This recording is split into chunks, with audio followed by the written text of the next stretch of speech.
उसके संग चलता। इसीलिए कहता हूं हाथ जोड़कर पाप ना करना, जितना पुण्य कर सकते हो कर लेना।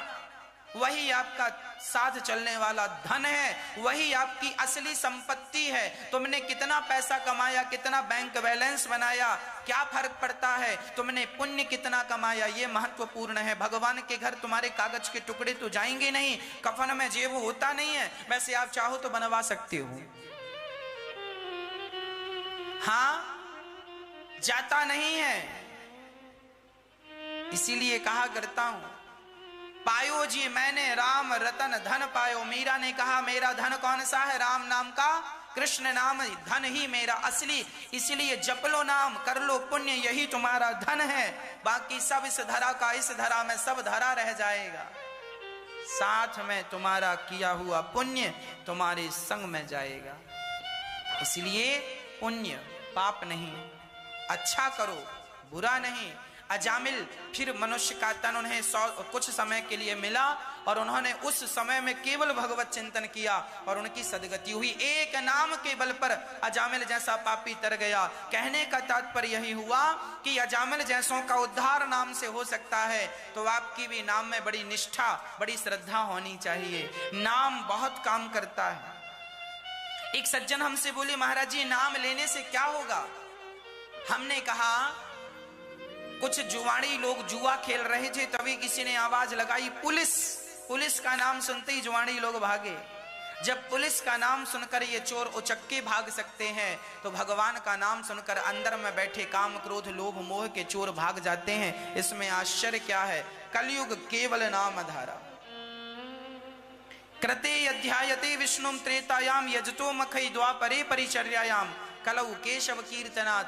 केवल नाम ही इस भवसागर से पार लगाने के लिए पर्याप्त है। कोई श्रद्धा से जपे तो अजामिल जैसे पापी का उद्धार हो गया।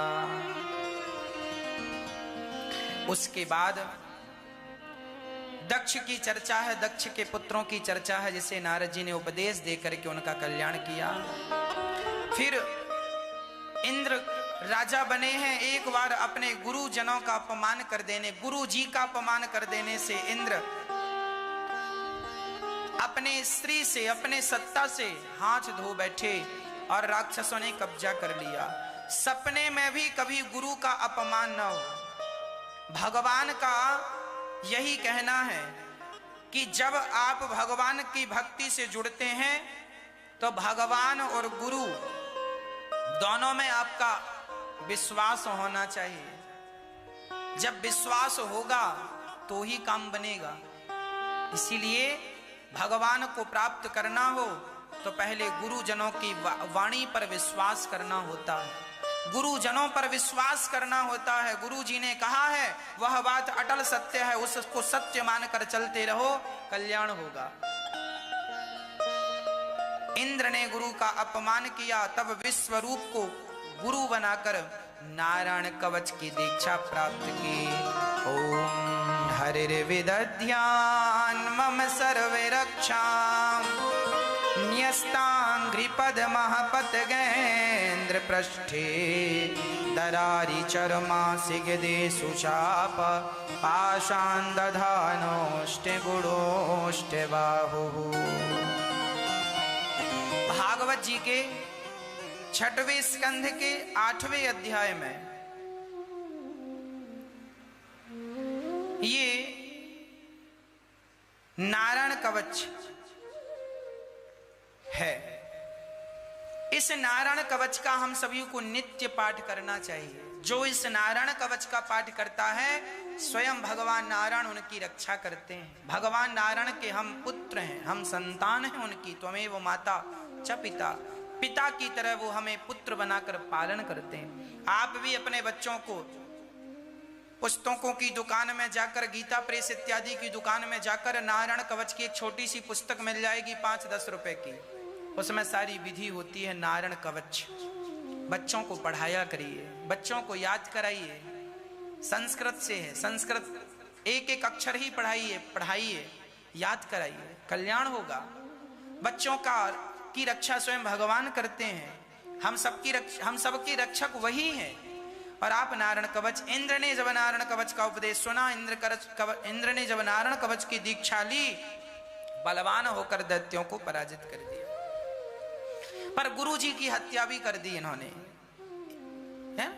जब हत्या हुई, एक यज्ञ कराया, यज्ञ में उन्होंने राक्षसों को आहुति दे दी, तो इंद्र को लगा गुरु जी ने कपट किया, हत्या कर दी विश्वरूप को।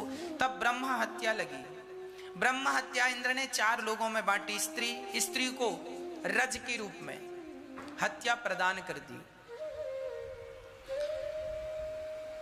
स्त्रियां कहती हैं कि भगवान ने हमारे साथ बड़ा गलत किया। क्यों गलत किया? अरे बोलिए, हमें ये मासिक धर्म दे दिया, ये मासिक धर्म के कारण हम हर महीने परेशान रहती हैं। देखिए, जो भी ईश्वर ने दिया है, जो भी विधान है, वो कल्याण के लिए है। हाँ, उसको गलत ढंग से नहीं समझना चाहिए। ये इंद्र के द्वारा दी हुई ब्रह्म हत्या है। वृक्षों को हत्या दी, जिसे गोंद के रूप में देखा जा सकता है।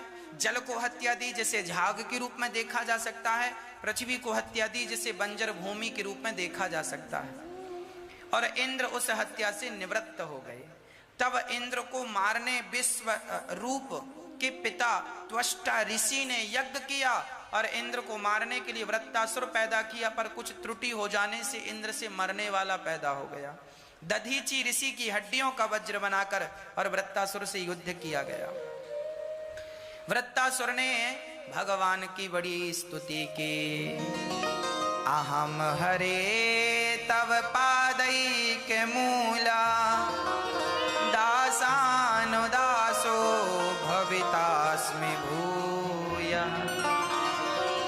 हे प्रभु, मैं आपकी ना सही दासानुदासो, मैं आपके भक्तों की भक्ति करूं तो मेरा कल्याण हो जाए।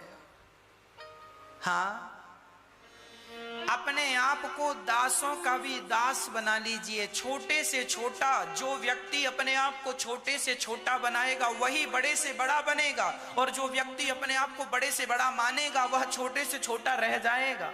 हनुमान जी लंका गए तो छोटे बनकर, लंका से वापस आए तो छोटे बनकर। मसक समान रूप कपिधरी, अति लघु रूप पवन सुत लीना। कई बार व्याख्यान है छोटा बन जाना। जो छोटा है वही सबसे बड़ा है। जो बड़ा बन के घूमे वो किस बात का बड़ा? इसीलिए दासानुदासो, हमें दासों का भी दास। हमारे गुरु जी ने एक बार कहा, वो बात मुझे याद हो गई, और वो बात जीवन के हर जन्म में मुझे याद रहे। मैं यही प्रार्थना करूंगा। हमारे गुरु जी ने कहा कि जिसके मुख से एक बार भगवान का नाम निकल जाए, सुनिएगा, ये हमारे गुरु जी के वचन हैं, जिसके मुख से एक बार भगवान का नाम निकल जाए, उसे तुम साधु ही समझना, उसे भक्त ही समझना।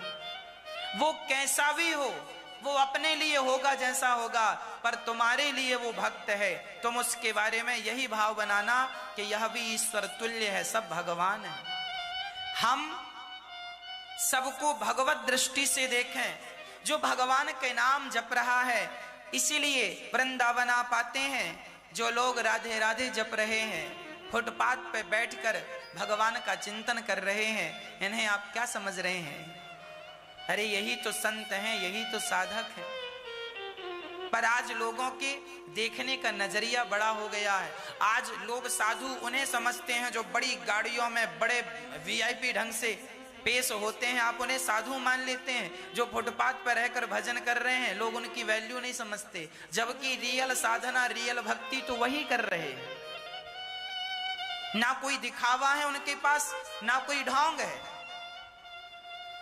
और उन्हें आप महत्व नहीं दे रहे हैं। इसीलिए हमने सोचा कि इन फुटपाथ पर जो रियल असली संत बैठे हैं, साधना कर रहे हैं, इन संतों के लिए एक संत निवास बनवाया जाए, और इन संतों को वहां पर रह करके ये भजन कर सकें, आनंद से भगवत चिंतन कर सकें। इनके भजन में यदि हम